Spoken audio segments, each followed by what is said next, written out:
Voilà, donc, merci pour votre présence d'abord.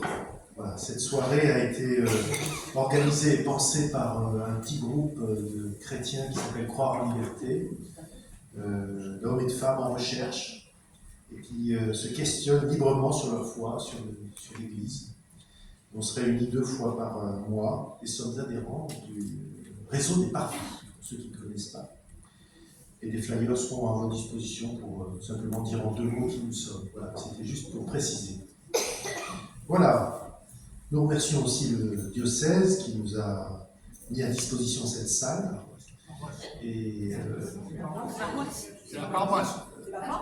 la paroisse, pardon, et le diocèse qui a contribué à l'affiche que l'on a faite. Donc voilà, soyez tous remerciés. Et donc pour la paroisse, une petite corbeille sera à la sortie pour participer aux frais. Voilà, donc c'est dit. Mais venons-en au sujet. Un livre, un auteur, Bernard, prêtre lazariste, qui a été en mission auprès des jeunes dans le Tarn-et-Garonne au début de son sacerdoce, puis auprès des Indiens Aymara en Bolivie, puis dans les quartiers populaires de Marseille, à dominante musulmane, puis sur le lieu natal de Saint-Vincent-de-Paul, qui se trouve voilà, à Dax, merci, où il y avait beaucoup de passages de jeunes, beaucoup d'échanges, puis à Amiens aujourd'hui, auprès des sans-abri et sur d'autres missions dont il pourra aussi nous parler. Alors des expériences très variées. Ce sont les témoignages recueillis auprès de personnes et dans l'accompagnement des homosexuels et des transgenres qui ont davantage stimulé en quelque sorte sa réflexion et qui ont abouti, et son intérêt, qui ont abouti à l'édition d'un livre qui s'appelle Homosexuels et transgenres en Église, une éthique repensée. Alors on a un peu demandé à Bernard de nous parler de Saint-Vincent-de-Paul, parce que t'en connais tout un rayon, parler des Indiens Aymara aussi, mais bon, aujourd'hui on va se concentrer sur notre sujet, le livre, car ce sujet nous interroge, nous qui sommes confrontés directement ou pas à la question, par les proches qui ont pu nous révéler des choses vécues. Et dans tous les cas, nous interrogeons sur la grande diversité des personnes concernées, LGBTIQ+, sur leur singularité, sur l'état des connaissances aussi, sur les processus qui conduisent à des orientations sexuelles diverses, et comment ils collent à la nature. Toutes ces questions-là, elles sont aussi à poser dans l'Église, et on souhaite aussi parler du positionnement un petit peu de l'Église, sur les ambiguïtés qui nous sont révélées, et comment aussi elle peut évoluer. Voilà, beaucoup de questions sur lesquelles tu as travaillé, Bernard, et sur lesquelles on peut essayer de réfléchir ensemble ce soir. Bernard, avant de commencer, nous a dit, si jamais il parle trop vite, vous levez la main, parce que parfois ça lui arrive, donc vous levez la main, et si le son n'est pas très bon, c'est pareil, vous vous faites remarquer, on va faire en sorte que tout le monde puisse bien profiter de ces mots. Merci Bernard, à toi.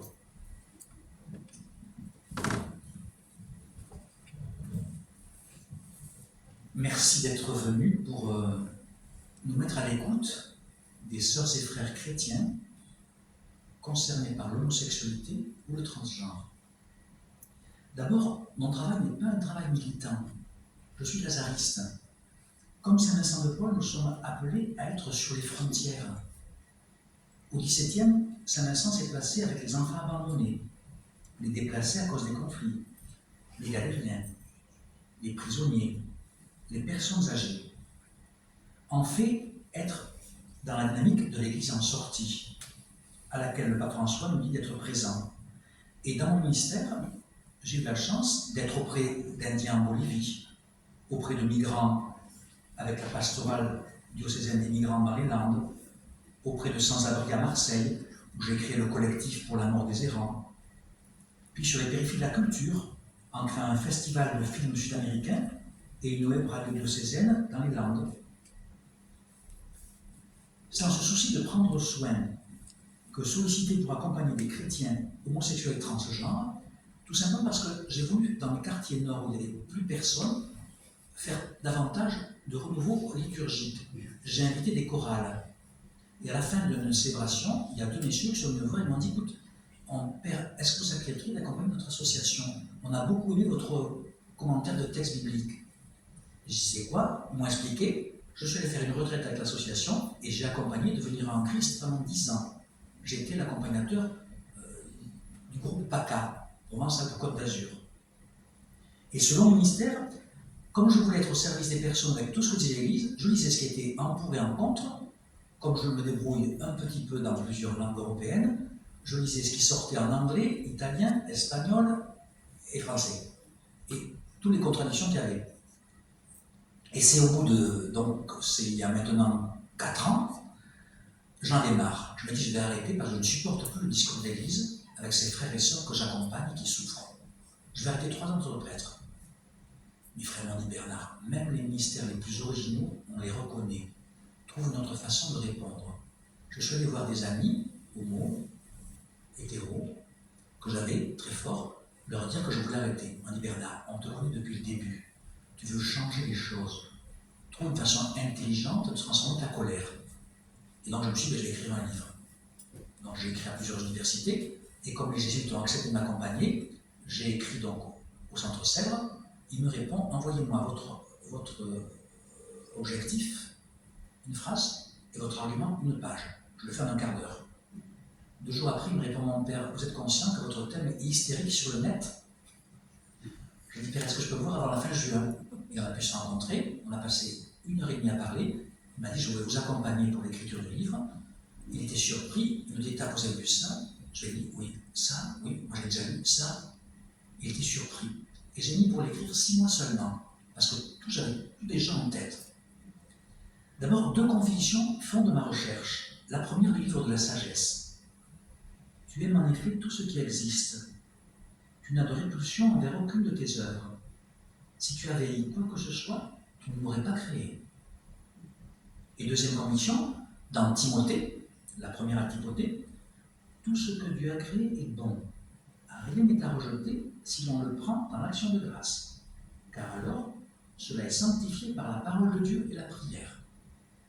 Ces 2 convictions ont conduit mon travail.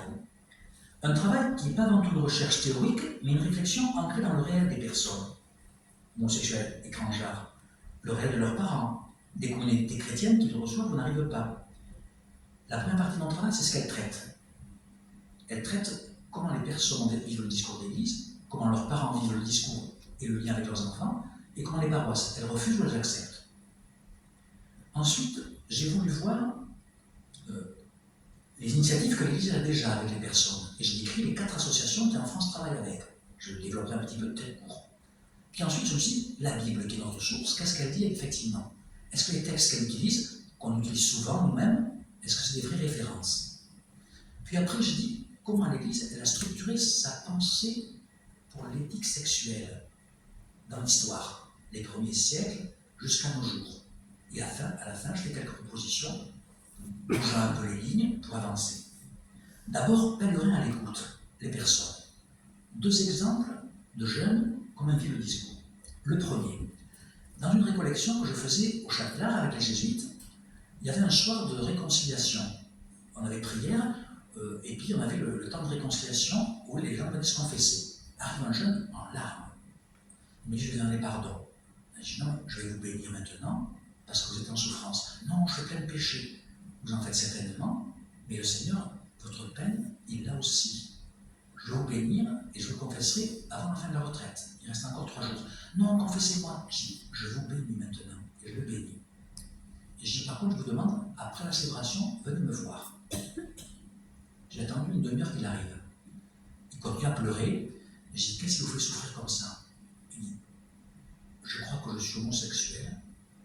Je voudrais tellement que mes parents sachent que je suis. J'ai construit un mur 4 ans. J'avais les clés, je me suis enfermé, je suis dedans. Alors je dis, vous avez construit un mur et vous avez avalé la clé. Alors je vous rassure, si vous êtes comme moi, j'espère que ce n'est pas une clé d'autrefois, une grosse clé d'église, ça va vous faire mal. C'est une petite, elle va ressortir. Il sourit, il répète, il pleure. Et je dis, c'est vous qui avez fait le mur. Mais s'il y a des fenêtres, c'est vous qui avez les persiennes pour ouvrir. mettez un peu de lumière. Il pleure, mais plus calme. Il me dit, pourquoi vous dites ça? Ben, je prends l'image que vous avez donnée. Et je lui dis, est-ce que vous aimez les films? Il me regarde, oui. Vous avez vu L'ennemi fauve? Il s'arrête, comme ça, il s'arrête et me dit, pourquoi vous dites ça? Parce que vous êtes dans le cas de l'acteur principal. Et il me répond en pleurant, je vais tous les soirs sur les ponts de Paris. Je lui dis, jeune homme, beau comme vous êtes, vous n'avez pas quelqu'un que vous aimez pour la tendresse, vous faites du corps à corps, Dieu ne doit pas être content, vous vous détruisez. Et là, il pleure des larmes, mais plus de crainte. Mais il dit, mais c'est pas beau ce que vous dites. Pourquoi? L'Église dit que c'est un péché. Pourquoi c'est un péché? D'être homosexuel. Je dis non. L'Église dit que la consommation des corps est un péché. Et en le consommant comme ça sur les ponts de Paris, vous faites mal.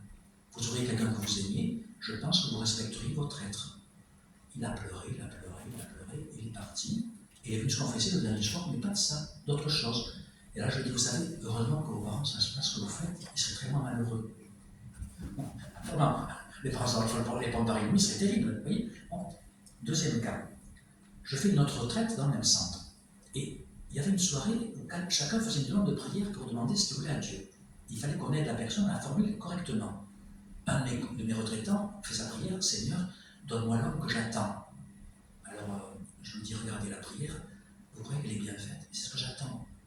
Et si je ne vous le donne pas, qu'est-ce que vous ferez? Et le soir, il a dit, Seigneur, tu sais que j'aimerais un homme, mais donne-moi ce qu'il a besoin pour moi, tu le sais mieux que moi. Se lève un de mon groupe, il va mettre les mains sur l'épaule, il dit, Seigneur, tu sais qu'il se trompe, il faut qu'il aime les femmes, c'est un adventiste. J'ai rien dit, pas dans temps de prière. Et à la fin, je suis allé en irlandais, le jeune homme. Et après, les animateurs ne t'ont rien dit. Mais pas autant de prières, je n'ai pas crié sur la personne. Le jeune, je lui dis ce que je pensais à la fin, mais en privé. Voir comment le discours, vous voyez, le discours tant adventiste, radical, l'homosexualité se condamne, que le jeune qui ne supporte pas de l'être et qui dit je suis condamné par Dieu, je suis pratique. Les familles. Un jeune qui un jour travaillait comme ingénieur au Canada.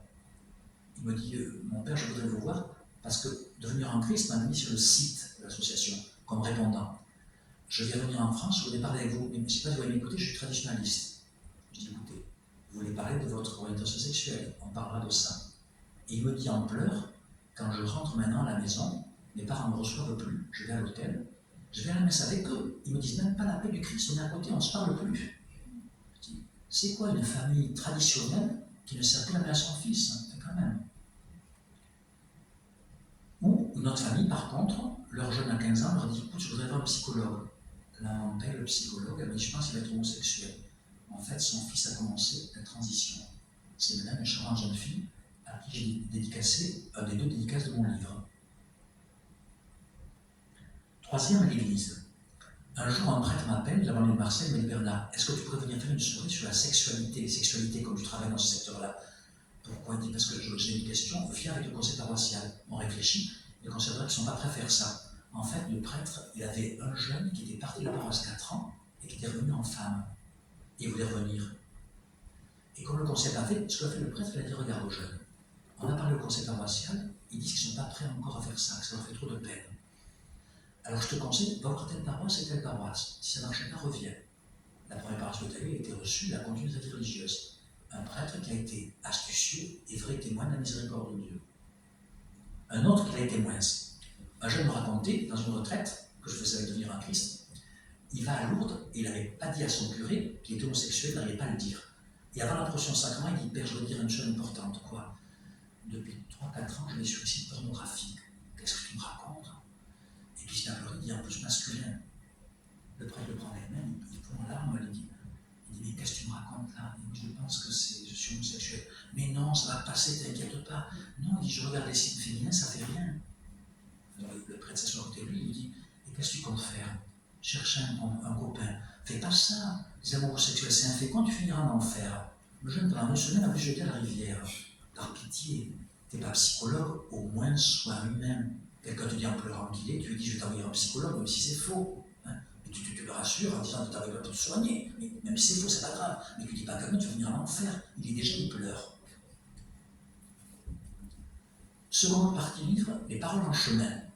Je montre dans cette partie comment l'Église, et quand elle a commencé à parler de ces questions-là, le premier texte officiel de l'Église qui parle d'homosexualité, c'est le texte adressé aux évêques en 1975, sous le pape Benoît XVI, qui dit « On reconnaît qu'il y a une structure homosexuelle permanente, mais c'est pécamineux. » Mais il avait dit c'est subjectivement pécamineux.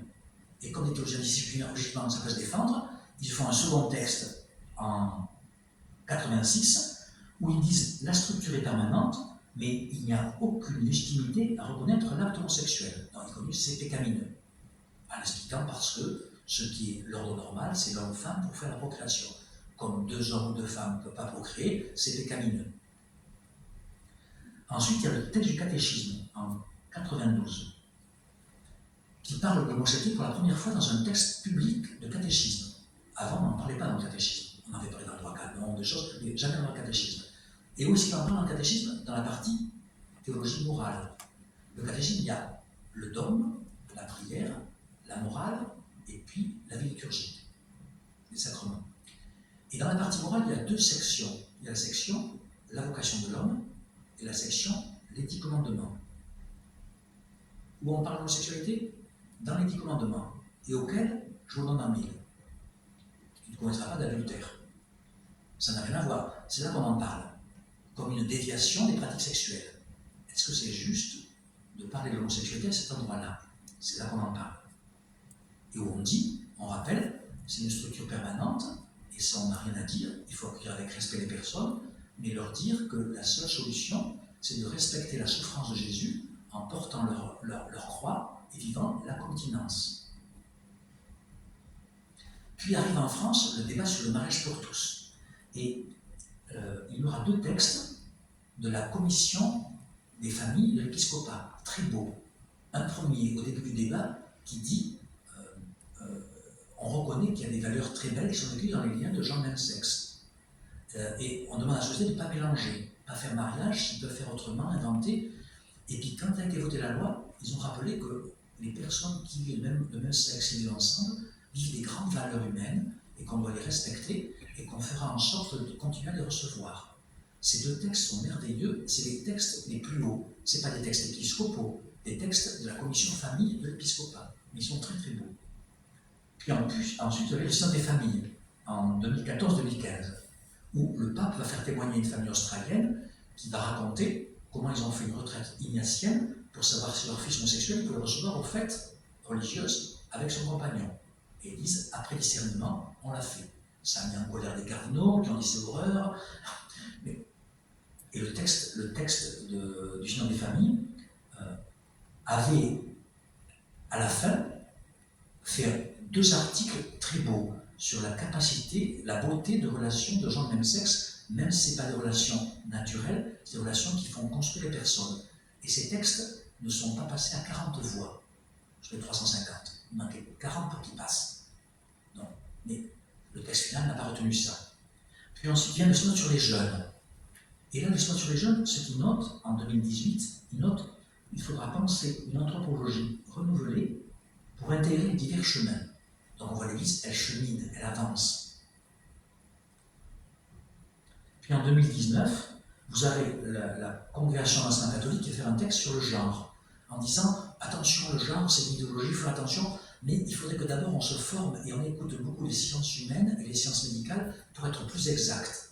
La première fois que la Congrégation pour l'enseignement catholique, en rappelant l'éthique chrétienne, disait qu'il faudrait être à l'écoute des sciences humaines et médicales. Et pendant tout ce temps, tant le pape François que des évêques, des cardinaux, ont pris des positions très belles. Le pape François a aussi le jeune de Lyon, qui avait été frappé en défendant 2 jeunes homosexuels dans son agenda officiel.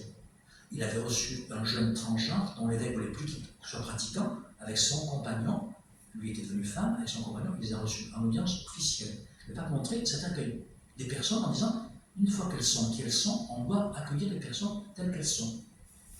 Vous avez les évêques allemands, autrichiens, depuis des avancées depuis la sortie de mon livre.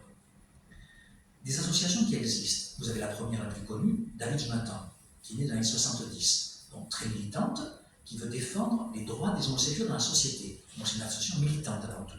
elle marche encore, elle a beaucoup de monde. Pendant un temps, elle avait laissé pratiquement la référence chrétienne.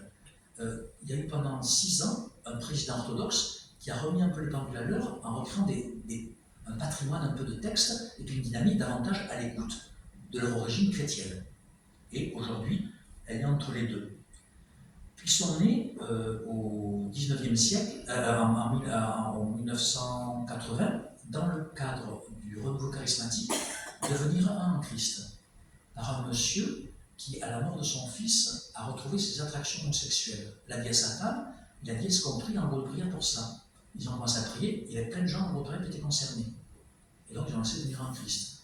Et devenir un Christ, c'est davantage un groupe de chrétiens qui propose de vivre sa foi chrétienne avec la structure psychopathique qui nous concerne. Que tu sois homosexuel, que tu sois bisexuel, que tu sois transgenre, on te donne des moyens, en relisant la Bible avec des outils, une exégèse plus contemporaine, avec la spiritualité aussi, pour que tu vives bien ta foi chrétienne. Et on reconnaît qu'il y a divers statuts. Ceux qui vivent avec la continence, ils ont un groupe. Ceux qui vivent en couple, il y a des groupes, le groupe des femmes aussi. Voilà. On reconnaît qu'il y a une géométrie variable pour que chacun puisse vivre sa foi avec ce qui le constitue et ce qui le concerne comme dynamique de vie.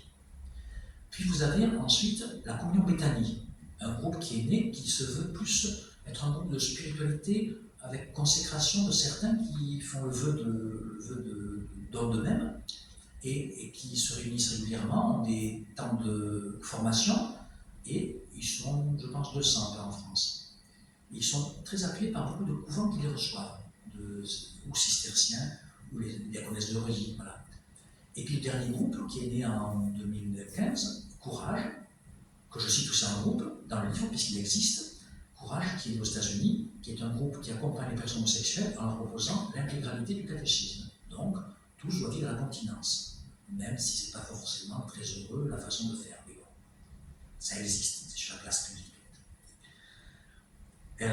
Ensuite, que dit l'Écriture? Puisque c'est là souvent qu'on bloque, qu'on est blessé par l'Écriture et les références qu'on fait. Il y a très peu de citations, il y a très peu de passages bibliques qui parlent de ces questions-là. Vous avez dans le Lévitique, dans le Premier Testament, en Genèse, en Ézéchiel. Et après, vous avez dans Saint Paul aux Romains, c'est seulement ça. Vous avez 5-6 textes. Très peu. Dans le Premier Testament, je dis premier et second, parce que le Premier Testament n'est pas terminé. Le Dieu auquel nous croyons, c'est le Dieu annoncé au peuple juif.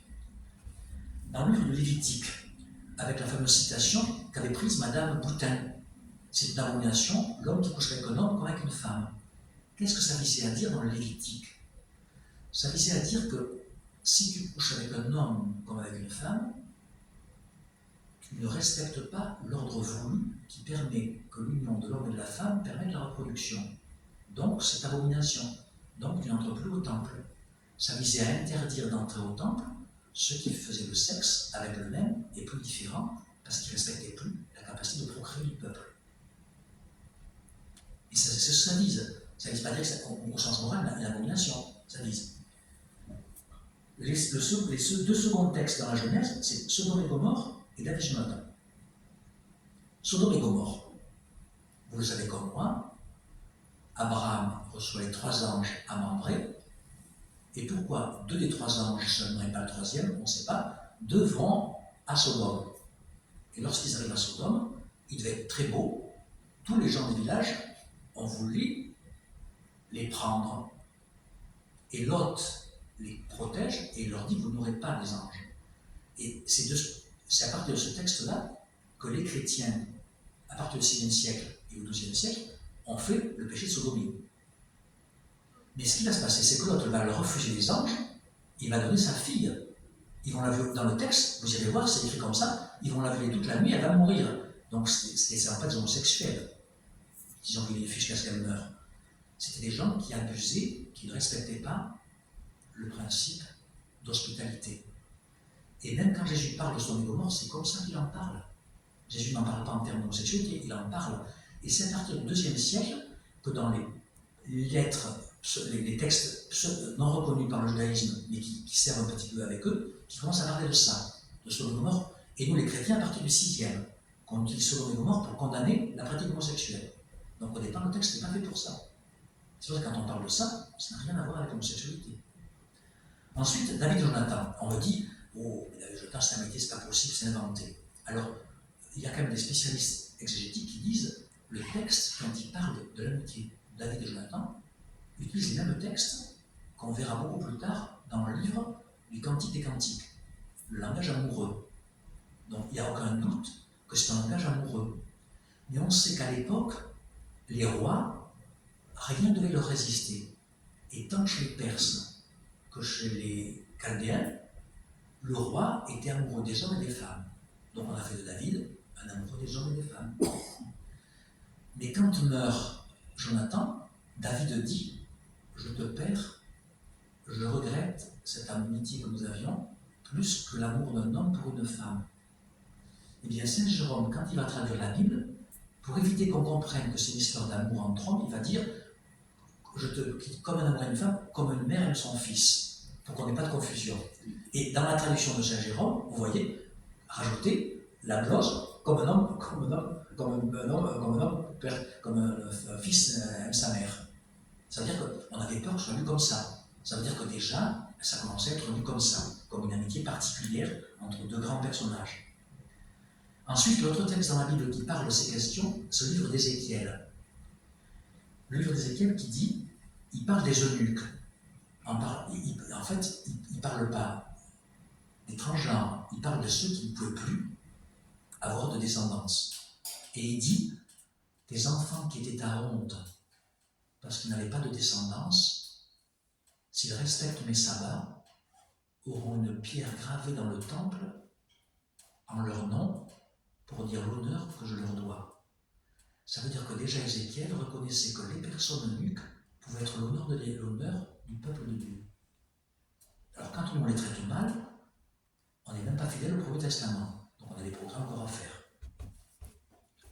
Ensuite, c'est Saint Paul Romain. Saint Paul Romain qui dit, il reprend l'idée que c'est contre nature. Il dit, un homme couché avec un homme, ça ne se fait pas. Un homme qui couche avec une femme. S'il couche avec un homme, il pervertit le sens qui a été donné initialement à la sexualité. Ce qu'on peut comprendre. La sexualité, elle sert aussi à la reproduction, mais elle ne sert pas qu'à ça. Ce que je dis à peine mon livre en riant en disant, si elle ne servait qu'à ça, la plupart des chrétiens qui vivent en ce moment en famille ne feraient plus l'amour, puis ils ont plus de 60 ans. Ils ne serviraient pas grand-chose. Et pourtant, heureusement, ils sont encore permis qu'ils aient des sens de tendresse amoureux entre eux.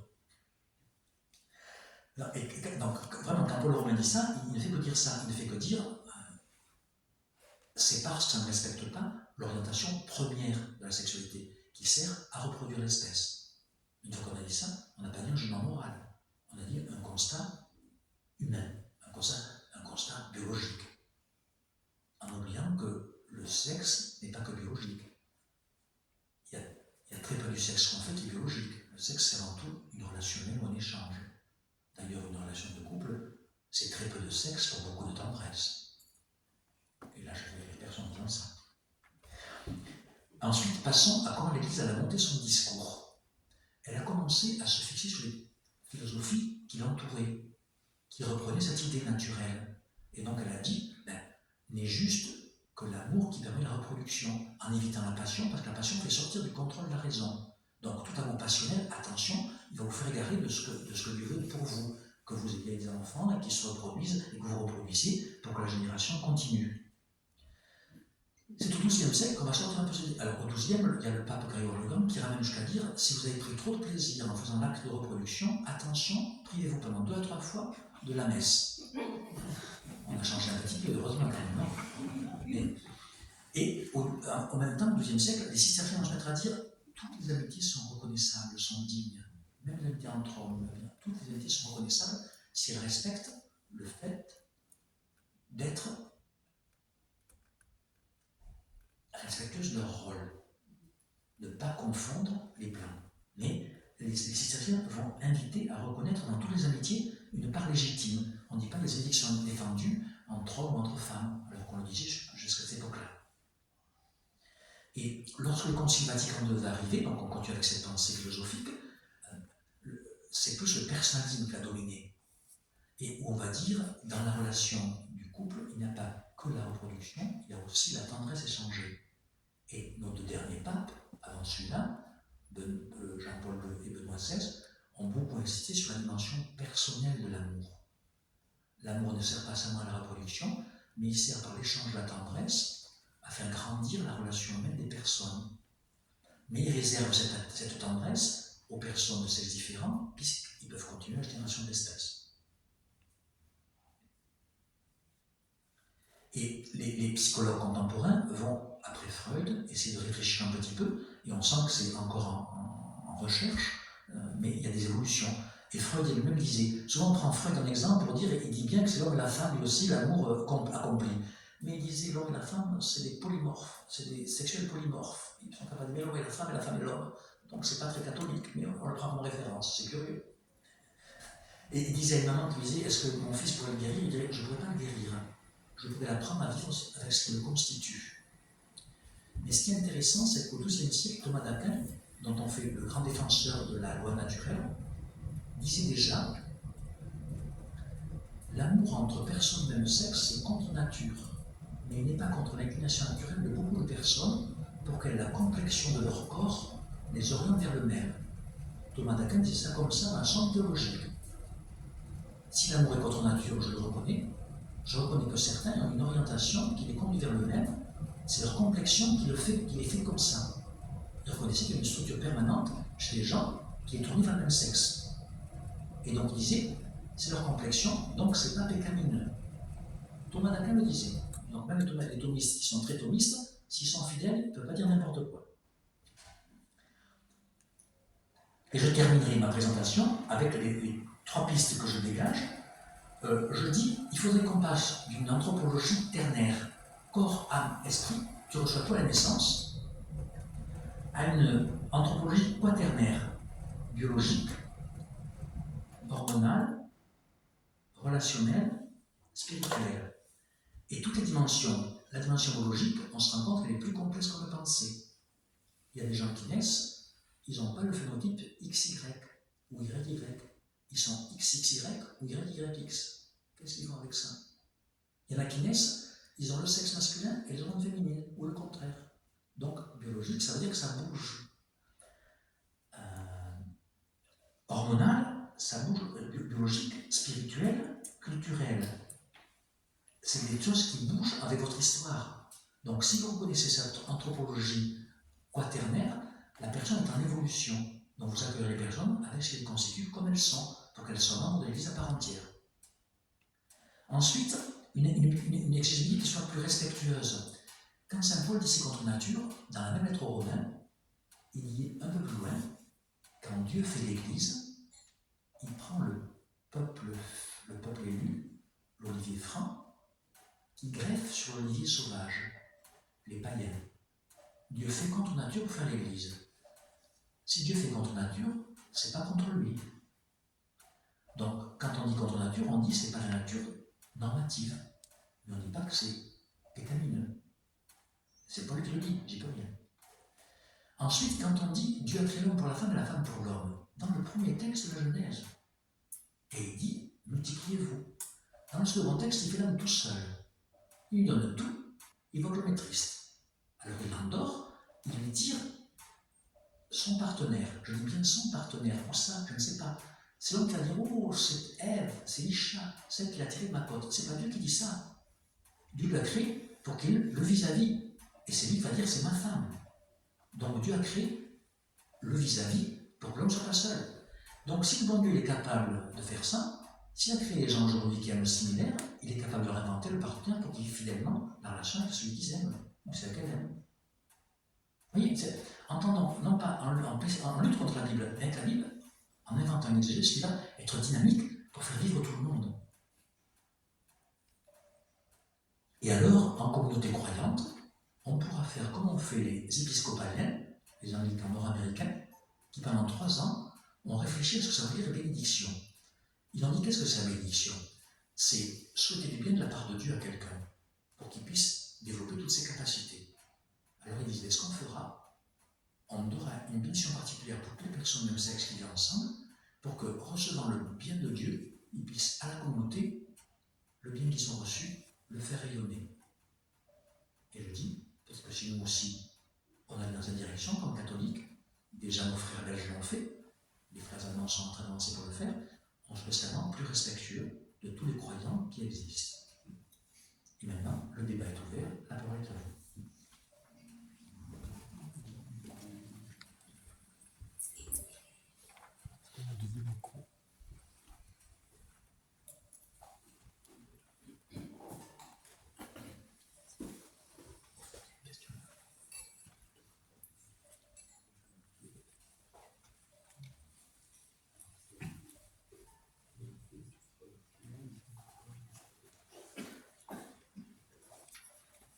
À moins que les questions soient dites suffisamment fortes. Il y a quelqu'un qui avait une question?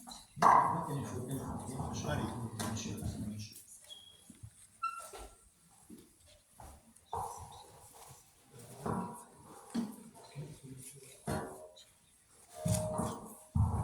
Bonsoir à tous. Je suis à peu près d'une source. Ça va aller. C'est peut-être un peu fort. Voilà. Merci. Normalement, je peux faire un peu. Moi, je trouve que vous torturez la Bible beaucoup. Je torture. Effectivement, ce que vous avez dit, frère, en quelque sorte, je ne dis pas ça. Je dis que c'est peut-être un anachronisme. Je trouve qu'il y a une forme d'anachronisme dans ce que vous dites, c'est-à-dire que, évidemment, que la question de l'homosexualité ne se pose pas, puisque c'est une question militante, en fait. C'est-à-dire qu'à partir du moment où on la pose, on veut introduire quelque chose de neuf qui n'existe pas, à mon avis, dans la pensée ancienne, et qui est cette articulation nouvelle que vous proposez. Mais je pense que c'est une forme d'anachronisme. La deuxième chose que j'aurais envie de dire, c'est la morale de l'Église, puisqu'il faut parler peut-être d'un gros mot, mais nous incite à tous à faire attention à notre pulsion sexuelle finalement. Et pas simplement, pas les individus, tout le monde, moi aussi, moi le premier. Et cette pulsion sexuelle, je trouve que vous la passez sous silence que pour un individu, garçon, peut-être plus particulièrement que fille, même, je dirais, je n'ai pas envie de parler à la place des femmes, en l'occurrence, en tout cas, je peux vous parler de mon expérience d'homme. Cette pulsion-là est très difficile à canaliser, à contrôler. Et quand on définit les gens par rapport à leur sexualité, eh bien, on leur dit que cette pulsion sexuelle, finalement, est légitime et doit être au centre de leur vie. J'ai l'impression que la morale catholique a toujours pris chez les saints un autre chemin de dire méfiez-vous. Méfiez-vous de cette pulsion sexuelle. Elle n'est pas bonne conseillère. Elle doit être encadrée. Elle doit être combattue. Je vais encore employer peut-être un mot qui fâche, mais combattue. Et je parle pas. Et justement, j'ai pas envie de parler homosexuel ou hétérosexuel parce que pour moi, ce cadre-là déjà est un cadre qui nous fait sombrer dans une forme de militantisme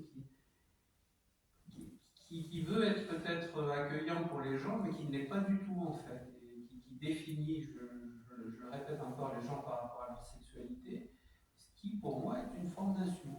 Voilà, je pense que définir les gens par rapport à leur sexualité, c'est une insulte, et non seulement ça, mais c'est faire d'une grande empathie envers eux, parce que tout le monde, nous tous, nous aurions besoin de justement trouver peut-être une communauté catholique qui nous soutienne, qui nous réfrène dans nos pulsions sexuelles, voilà, qui nous aide parfois quand on a un comportement peut-être déplacé, que même nous, on n'y arrive pas, et bien peut-être s'il y a une communauté qui nous encadre et qui pose une limite, elle nous aide, cette communauté-là, elle va nous aider. Je sais que c'est parfois maladroit, j'ai entendu ce que vous avez dit, effectivement, de dire tout de suite à la personne que vous allez à l'enfer, mais il faut poser cette limite et c'est faire une forme. Il y a deux choses. Il y a deux choses. Vous parlez de pulsion. Moi, j'ai parlé, comme Thomas d'Aquin, de complexion naturelle. Thomas dit qu'il y a des structures personnelles qui sont comme ça. J'ai rencontré avant de venir un jeune de 25 ans, 10 ans, il a arrêté la pratique religieuse à cause du discours d'église. Et comme ça, que j'avais pu respecter, il est venu me voir pour parler. On a passé 1 heure à parler. Il a pleuré la semaine, il y a 3 jours. Il a pleuré 1 heure avec moi. Enfin, j'ai écouté sa question. Il aime les hommes. Il n'est pas en train de. Il ne fréquente pas. Il n'a pas de compagnon. Mais il aime les hommes et il sait qu'il n'aimera pas les femmes. Il a un désir sexuel, c'est pas pareil. Mais comme vous, j'espère, ou peut-être pas, vous aimez les femmes. Ou peut-être vous avez envie de coucher avec les hommes, mais c'est votre problème. Non, pour être véridique, si je laissais la pulsion sexuelle en moi. Vous irez aussi vers les hommes. J'irai certainement vers les hommes, j'irai vers les animaux, j'irai vers n'importe quoi. C'est ça la pulsion sexuelle.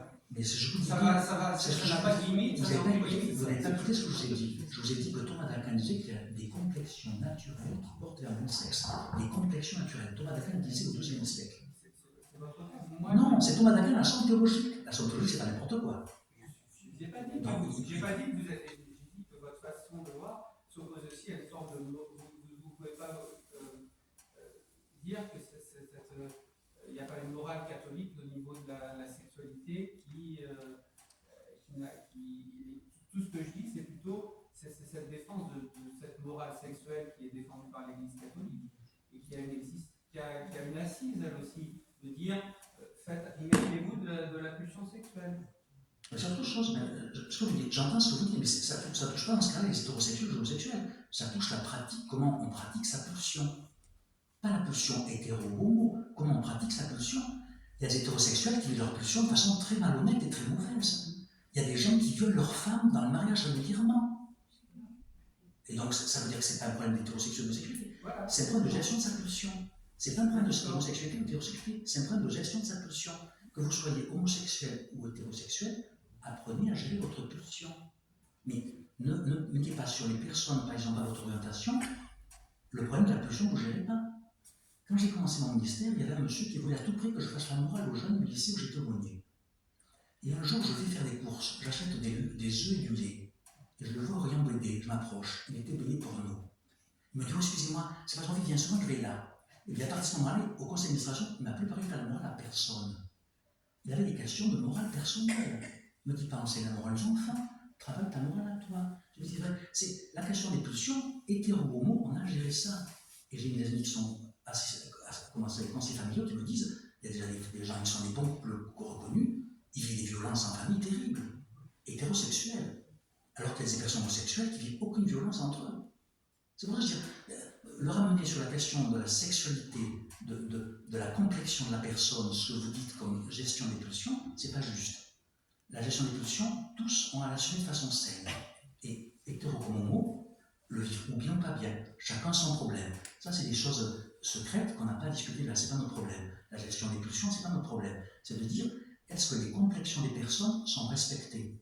Et quand une personne a une complexion, quand quelqu'un est avec un corps d'homme et qu'il a un phénotype XXY, qu'est-ce que je fais avec ça? Je vais souffrir avec ça ou je vais faire son changement? On ne peut pas donner une règle, effectivement ça existe, mais on ne peut pas faire une règle générale à partir d'une exception, d'une anomalie. Je vais faire là encore employer le gros mot, mais d'une anomalie biologique. Mais en tout cas, si vous êtes d'accord avec moi, il y a 90% de personnes hétérosexuelles, il y a 9 à 10% de personnes homosexuelles et 1% de transgenres. C'est le réel. Qu'on l'accepte ou non, c'est le réel. On peut refuser de l'intégrer, mais on peut refuser qu'il existe. Il est là. Je dis rien. Ça, je suis d'accord. Et bien, si on est d'accord, on va faire un petit progrès. Je suis pas d'accord sur la manière de traiter cette pulsion.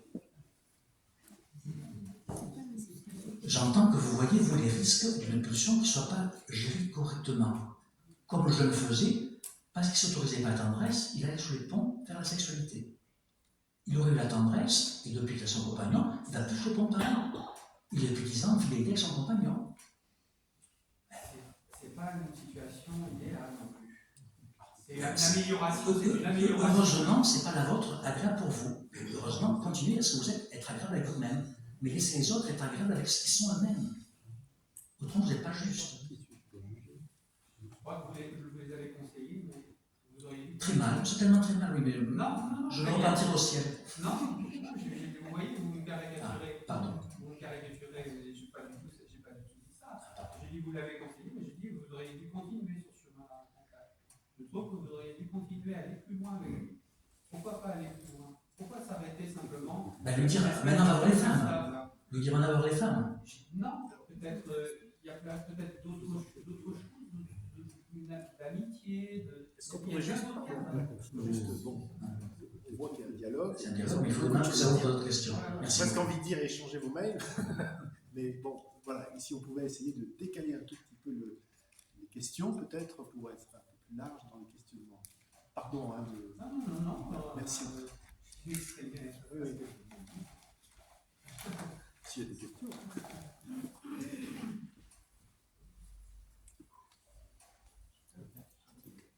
Je voudrais juste témoigner. Micro.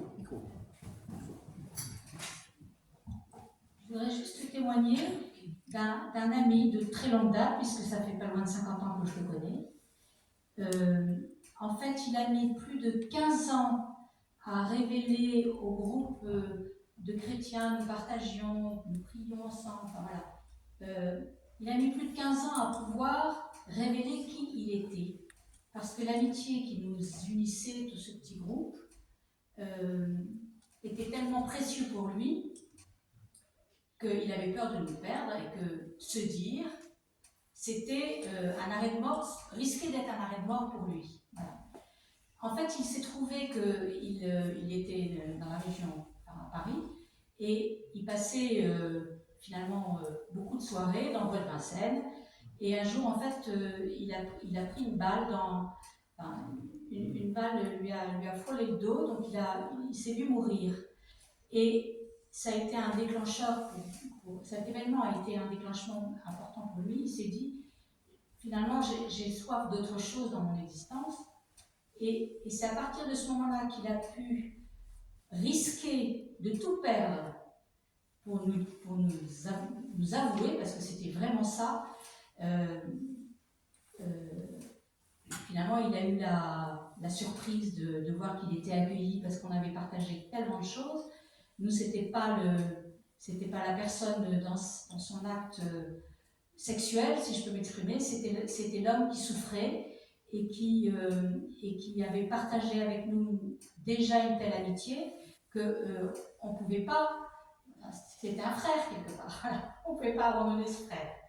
Et une grande amitié a continué à se développer en fait dans ce petit cercle d'amis. On continue à se voir et à partager régulièrement. Dans ce groupe, d'ailleurs, il y a une divorcée, moi-même, un homosexuel, une personne qui vit en fait maritalement avec quelqu'un parce que son compagnon n'a jamais voulu avoir d'enfant, un couple normal, si je peux m'exprimer ainsi, selon les règles de l'Église, et un prêtre qui était en fait le curé de la paroisse où on se trouvait quand on s'est tous rencontrés. Voilà. On continue à être amis, on continue à se voir. Et ce que je voulais dire, c'est que pour parler de revenir à Michel, cet ami, le chemin qu'il a fait, il lui a fallu un temps infini avant de pouvoir, après avoir été accueilli par ce petit groupe d'amis, pouvoir se dire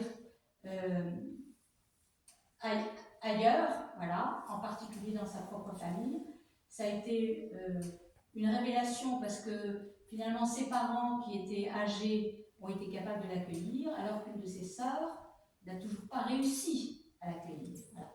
Et Michel, il vit avec, il a une relation de fidélité depuis 40 ans avec Günther. Ils n'habitent pas dans la même ville, donc voilà. Et en fait, Michel aujourd'hui, il est en train d'essayer il a rejoint Devenir en Christ. Il est en train d'essayer de monter un groupe sur Dijon. Enfin voilà. Je dis, c'est quand même extraordinaire de voir comment le Seigneur travaille les cœurs. Mais il faut du courage. Et il lui en faut sacrément encore aujourd'hui. Parce que sa réputation, elle est toujours il a toujours peur de ce rejet, quoi, voilà. Donc, nous, en tant que personnes humaines, même si on chrétien ou pas chrétien, à la limite, hein, c'est la question du rejet qui est la plus délétère dans une existence. Voilà. C'est juste ce petit témoignage que je voulais vous dire. Donc, merci pour cette soirée. Merci à vous.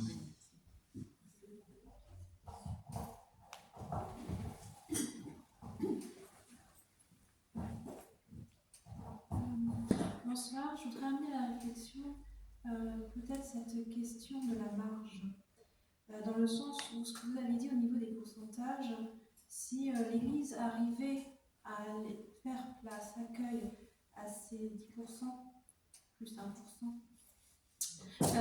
c'est 11% au total, elle ne se retrouverait pas dans une obligation justement à l'effrayer avec la marge pour arriver à trouver une place où ils seraient en questionnement de leur recherche de qui ils sont, comment ils peuvent devenir être eux-mêmes, en fait.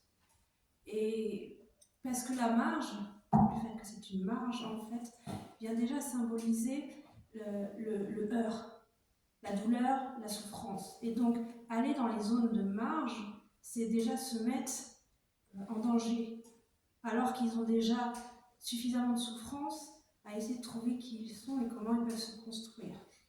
Donc, créer un lieu où on leur dit, ben non, vous avez votre place, et dans ce lieu-là, on peut vous écouter pour justement que vous alliez construire votre réflexion sur qui vous êtes, à vous reconstruire hein, quand ils sont en sorte de grande souffrance, plutôt que d'aller l'expérimenter dans une marge, c'est déjà énorme.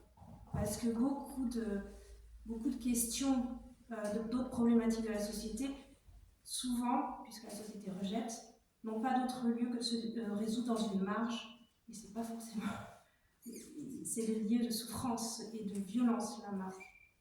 Voilà, et donc je revenais parce que vous avez dit le témoignage de ce jeune sous les ponts, en disant, ben là, tu fais du corps à corps, mais pour arriver à questionner qui tu es à travers cette violence-là, et te reconstruire, alors que suite à votre dialogue et écoute, il a compris que c'était au sein de cette écoute qu'il y avait quelque chose qui se développait, autre chose que dans le corps à corps, mais dans l'affectif, dans l'amoureux.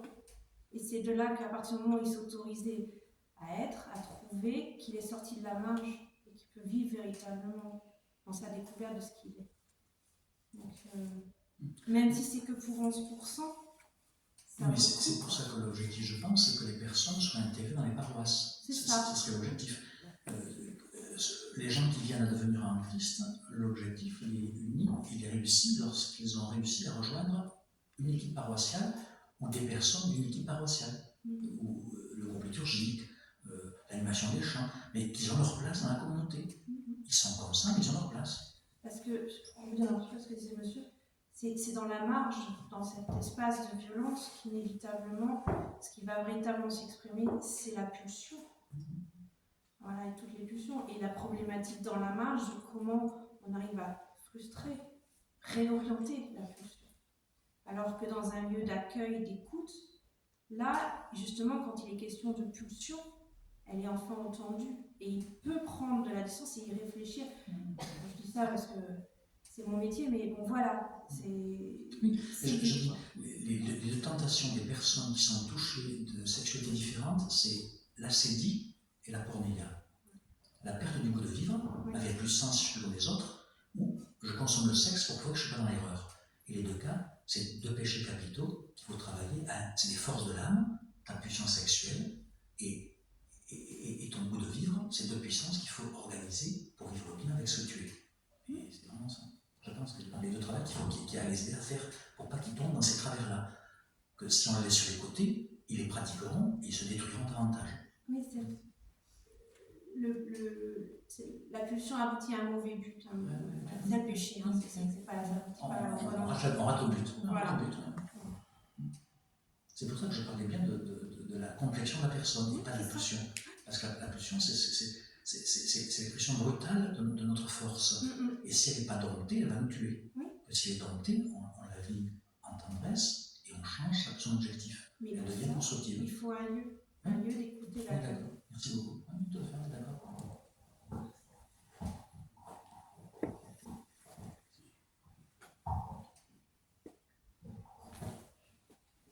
Alors, bonsoir tout le monde. Alors, je me présente, c'est Gérard Dumas, je suis responsable de l'aumônerie auprès des jeunes collégiens. J'ai participé en début de semaine à une conférence à la Maison diocésaine sur justement la question des transgenres, de l'identité que recherchent beaucoup de jeunes, dans l'enseignement catholique en particulier. J'étais surpris qu'effectivement, ce n'était pas un élément qui se posait uniquement en enseignement public, mais qui était aussi un domaine catholique. Alors il y a eu beaucoup d'échanges et puis c'était vraiment très intéressant, il y a pas mal de personnes qui étaient présentes aussi.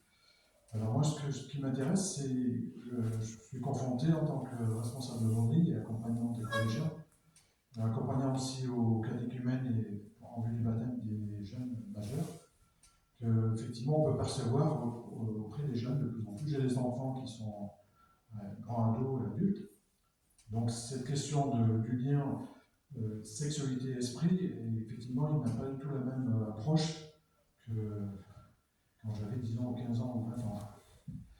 Donc, c'est quelque chose qui nous bouscule, mais je pense qu'on ne va pas être bousculé. Alors, je vais vous dire simplement un cas personnel. Je suis parrain d'une fille qui est mariée avec une autre fille. Ils ont 3 enfants. J'ai assisté à leur mariage. Je peux dire personnellement que c'est le mariage où j'étais le plus ému. C'était une journée inoubliable.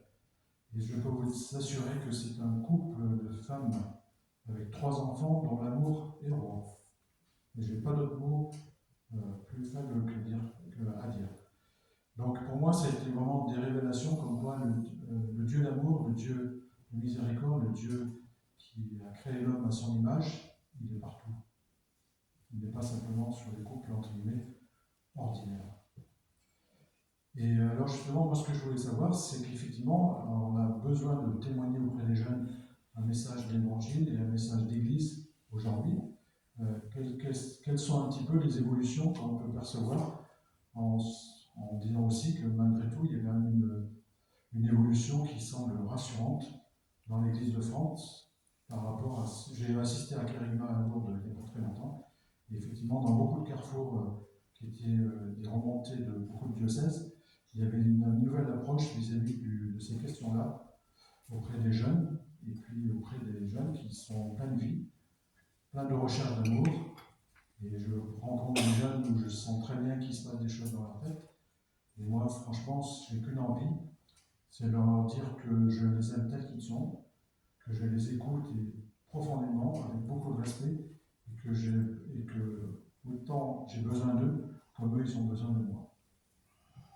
Il y a 2 choses. Merci beaucoup de votre témoignage. Il y a 2 choses par rapport à ce que vous dites. Je pense que c'est vraiment l'attitude pastorale. Et ça dépend vraiment de la capacité qu'ont les personnes d'écouter les cheminements de ceux qui reçoivent, prêtres ou laïcs. Récemment, un jeune est allé à la paroisse pour demander le baptême, quand quelqu'un compagnon l'a dit ah non, c'est pas possible. Je me rappelle le prêtre, et le prêtre l'a revu, ils ont préparé le baptême. Oui, c'est pour ça. Ou dans une paroisse où il y a des dons de Saint-Martin, arrive un jeune, tout content, il va dire je voudrais me baptiser, je dis quoi à la foi? Ah bon, il raconte comment ça, mon compagnon. Il a dit écoute, on va te préparer au baptême. Il était préparé au baptême. Et 3 ans après, il était à la chorale, ils lui ont dit t'es pas confirmé? Non. Le prêtre avait changé, il va se préparer, demander au prêtre pour la confirmation. Ah, c'est super, mais il était tout seul avec un compagnon. Je ne peux pas te confirmer. Il a changé de paroisse. Donc c'est vraiment une question. Et après, savoir qu'il y a maintenant en France plus de 35 diocèses qui, dans leurs antennes de pastoral familiale, ont fait une section de groupe de travail à intégrer les personnes homosexuelles et transgenres dans le pastoral de la famille, dans nos familles, à faire un travail de juste accueil. Merci beaucoup.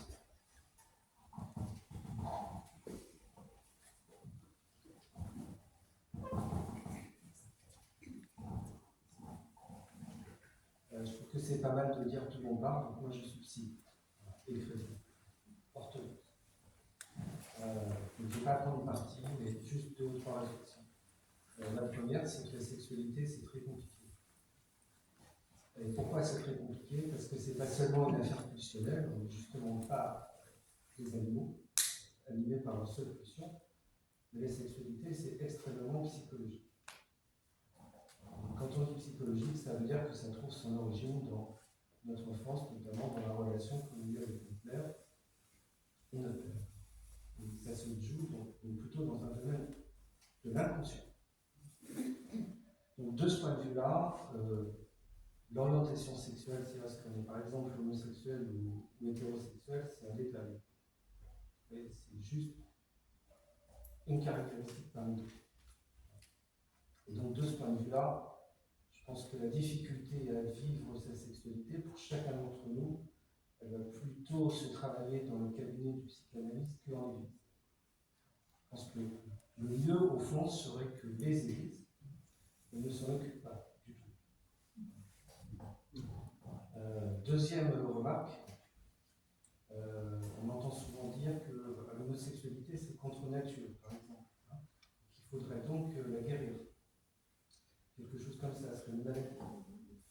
Ok, ben, si c'est contre nature, c'est formidable, parce que l'être humain c'est un être de culture.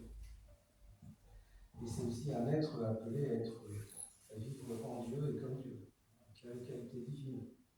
Bon, alors, est-ce que Dieu est-il hétérosexuel ou homosexuel? Personnellement, je ne sais pas.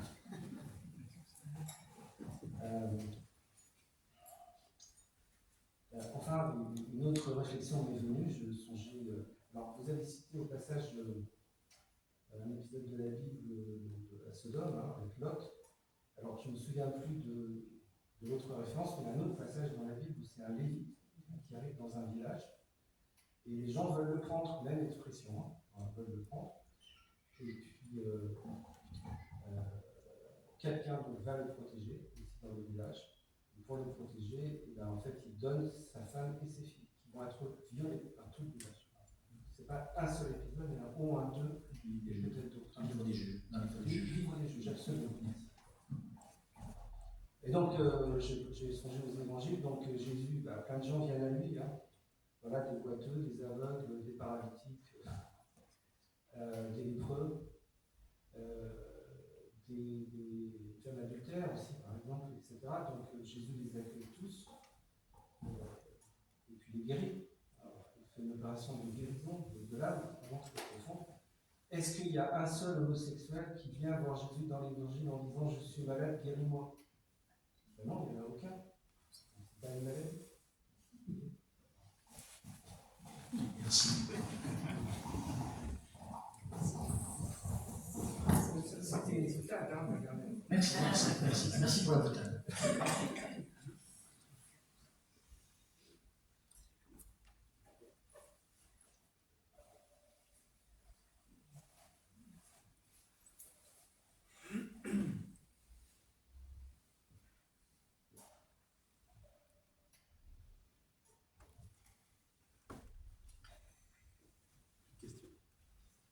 Oui, excuse-moi, j'avais encore une autre réflexion. Je n'ai pas besoin du micro. Si, c'est mieux. Mais donc, je disais simplement qu'en général, donc là je parle toujours en psy, bien entendu, mais en général, ce qu'on rejette, vous voyez, ce qu'on juge, ce qu'on aime, parfois, c'est quelque chose qu'on a en nous. Donc, quand je vois en effet le discours de l'Église, des églises, hein, parce que les adventistes, enfin, chez les évangéliques, c'est souvent vraiment un discours de haine.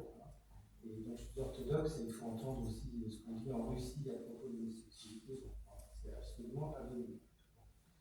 Donc, simplement, dans ce qu'on jette, c'est juste quelque chose qu'on a en soi. Hein.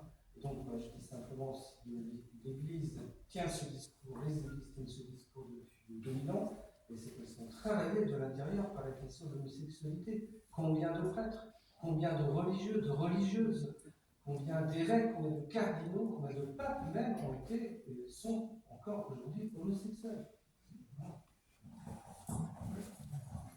Merci. Vous avez su, il y a eu une rencontre il y a un mois, des jeunes orthodoxes français des diverses écoles, 700 sont réunis, et c'est une de leurs questions, la question de l'anthropologie, qu'ils ont réfléchi à elle aussi en disant. Merci. Je voudrais juste revenir sur cette question de marge. En fait, il ne devrait pas y avoir de marge.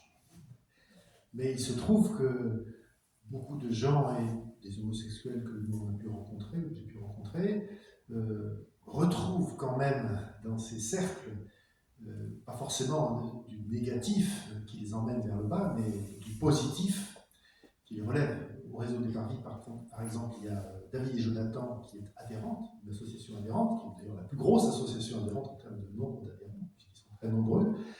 Eh bien, ils participent aux assemblées générales, nous on les voit qu'aux assemblées générales.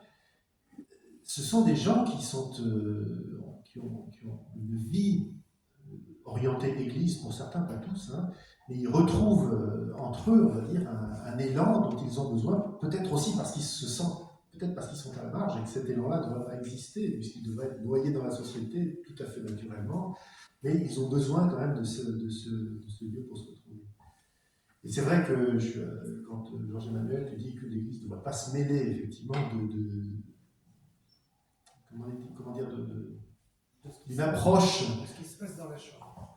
Alors oui, c'est ça. Mais par contre, je crois que dans un accompagnement, puisque beaucoup de gens sont en recherche spirituelle, il y a tout un tas de lieux d'accueil à trouver où justement, par ces lieux d'accueil, on casse les marges, quoi. On casse pour que ce soit accueillant pour tous, quoi. Voilà.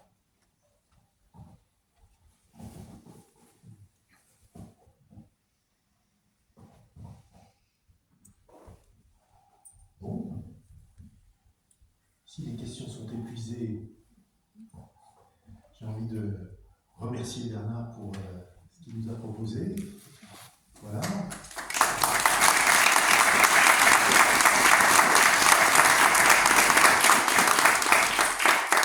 Pour ceux qui souhaitent aller plus loin, il y a son bouquin, quelques exemplaires de bouquins qui sont sur la table. Et puis, il est là si certains veulent échanger. Mais en tout cas, je vous remercie beaucoup pour votre présence et je vous souhaite une bonne fin de soirée.